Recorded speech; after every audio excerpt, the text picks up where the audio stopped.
This is a self-described patient Rocket League player that has a pretty common habit that I'm seeing a lot in the champ to GC range. Let's take a look at this replay and see what they could change. Okay, I like staying... Yeah, I like this. I like this. Okay, so... Yeah, that's fine. I like this. That's good.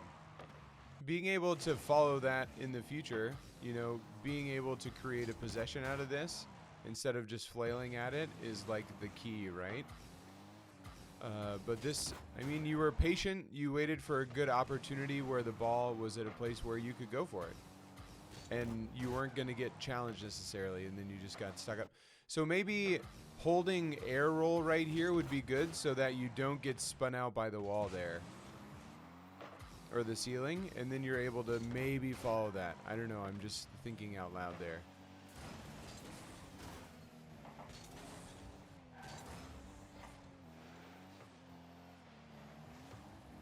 Good patience there. Going down the boost pads might be a little bit better there, so you can get back a little bit faster, but again, that's fine. Good patience here.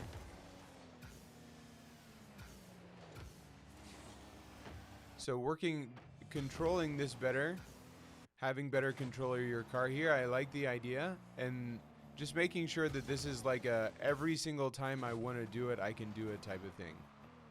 Like, yeah, you made the mistake, you had the right idea, you got over that guy, and that should be a goal.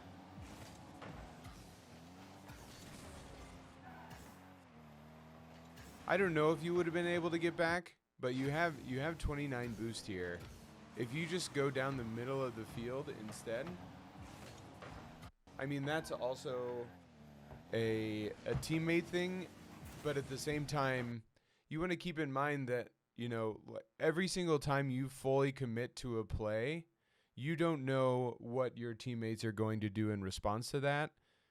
And so you're kind of at the whimsy of your teammates. You're kind of you're leaving it all up to them, and you don't know what kind of players they are, and then you get scored on in that kind of a situation. So when you fully commit, especially when you're in solo queue, you really want to make sure that you are confident in the opportunity that you're creating. And so I will say, I mean, you had the right idea, and that guy missed, which is great. As soon as you're up here, I would also be thinking about recovery, because part of this is your recovery, and you get stuck on that, and you're just not able to get around fast enough. Slow recovery, going really wide when you could have gone down the boost pads. So definitely some little tweaks that I feel like could make you more effective in that situation. And at the end of the day, I only say those because I want you to be responsible for your own play and things that you could do better, even though your teammates also made bad decisions. So it's not just you. Good save there. And good job, you know, staying around the net and being ready for what was about to happen, reading the play. That's really good. Get back to net here. Get back to net. You want to be behind the play so that you can react. Good. You can sneak up a little bit farther there. See, you commit here. This is an odd commitment to me. Like, you're committing even though it's right in front of their net and you're so far away. So this is you committing to the play when you're halfway across the field. So now you're going to have to turn, and you're going to be a little bit behind the play because he's going to clear it out the other direction. So now you have this full recovery. And this is another commitment. So this commitment doesn't make sense. You're committing to that play even though they're right there and they're going to hit it down the field more. And now you're under the ball and having to pull away from the ball and rotate. It's just an awkward rotation.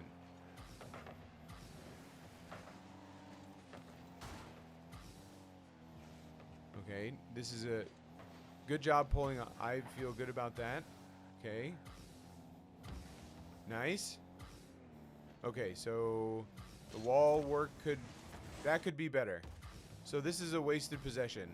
even though it seems very minimal, right? Like, okay, I just didn't do as well as I wanted to. These are the opportunities that you have to become a better Rocket League player.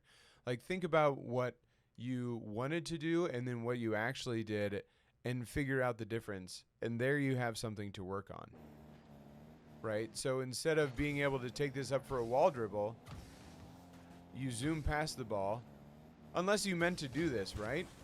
But looking at where they were on the field, you have a lot of leverage. And you had them all in the corner.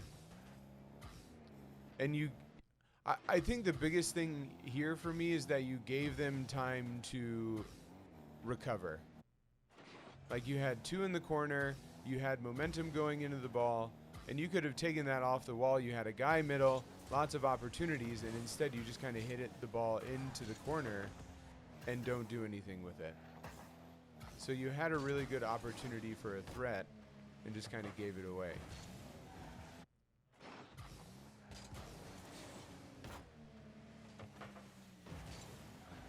That touch doesn't really do anything, but you beat the other guy. Again, you don't really have any momentum going into this ball, and you don't have enough boost to really execute a play. So just rotate. This ball doesn't do anything. There's not anything happening in the game here that's going to be a real worry. You don't have to go for this ball. This ball isn't one that you need to go to.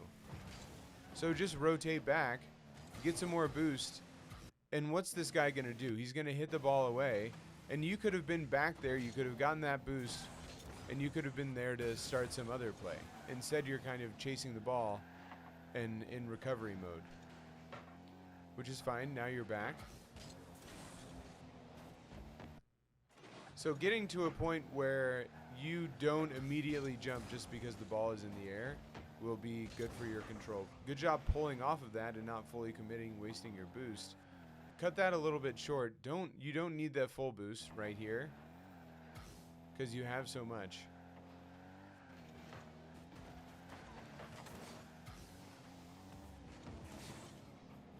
Okay, good fake.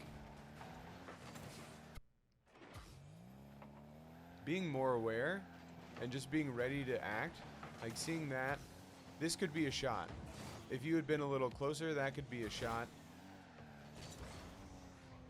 Getting better at the I like what you tried to do here, and just having a little bit better control of the ball would be good.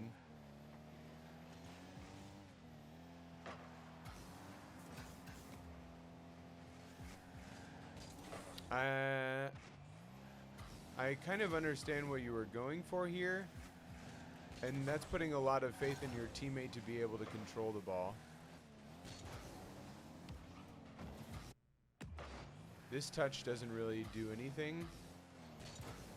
And in threes, you're not going to be fast enough. Like, people are going to be on that like they were on that. So to think that you're going to be able to hit a touch like that and still be able to get back to it is pretty optimistic. So really making sure that you are getting quality touches and able to do something with it. This is such a different area, a difficult area to defend in. You don't know how the ball is going to land. So I mean, you're kind of half committed here. So either go all the way up and go for that, or rotate around like your teammate did. Like, that's the position that that would have been more effective.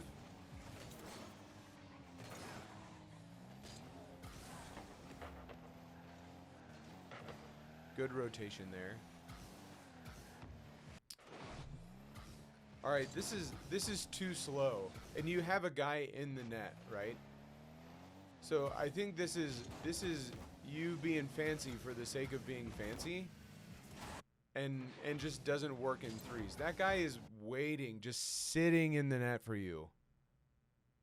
This is basically a turnover with how fast you execute this play. He's basically just sitting in the net.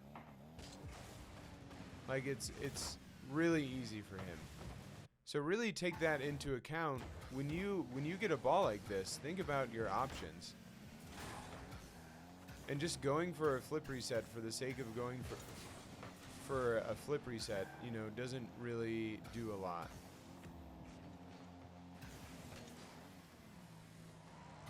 That's the second time you've done that. So are you just like scared of the wall or not good at air dribbles, or did that work for you one time and then you do it every time?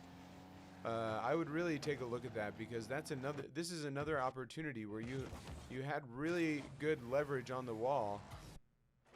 Lots of possibility here, and you just let it turn into you taking all of that time to waste boost to go down and do that. Yeah. I would have turned out of that a lot faster. That's okay. Good job.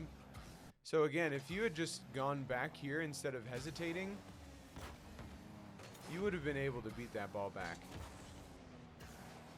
And it probably would have been a little less risky. So here, you have a teammate coming into this full steam, and you kind of change everything. You cut off your teammate there. He's able to react, which...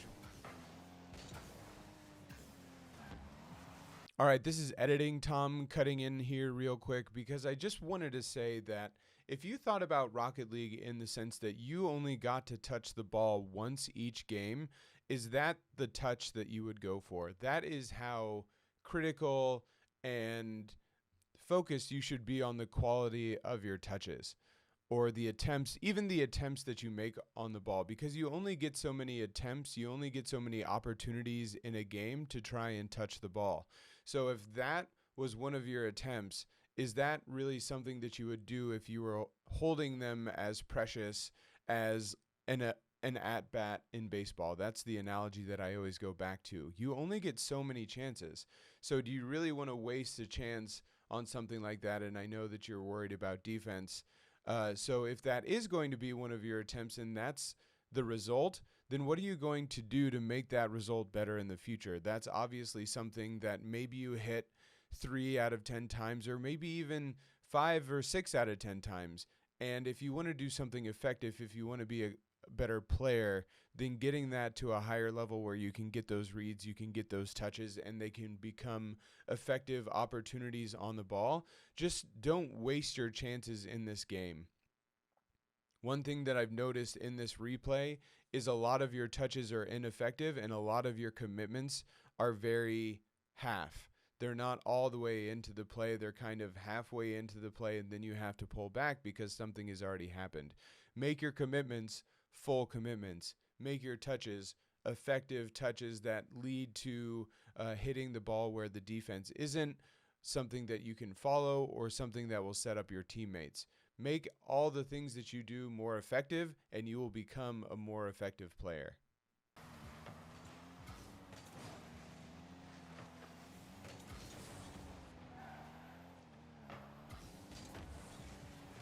Oh my.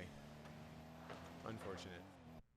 You are a patient player, and I know that you mentioned this. You said that you were patient. I feel that you could be more patient on, or maybe not patient, but a little bit pickier about the times that you go for the ball and when you attempt to get a touch. And also, you know, there is certainly a possibility, there's a world in which you could be a little bit more aggressive as well and challenge things a little bit more. There were some hesitations in your challenges. There were some commitments that were very distant from the play. So there's this weird balance of like you're too far away from the play to commit, and then when you do commit, you're too far away, so it doesn't really do anything. So I feel like you could get closer to the play at times so that you can continue it or make a challenge. And there are times where when you finally go for the ball, it's not impactful enough to do anything compelling.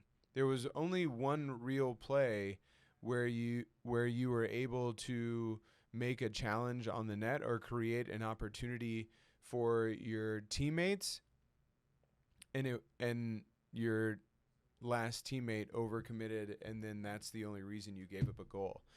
Maybe being a little bit more aggressive or just being even more particular about when you go for the ball, because a lot of your touches just didn't do anything.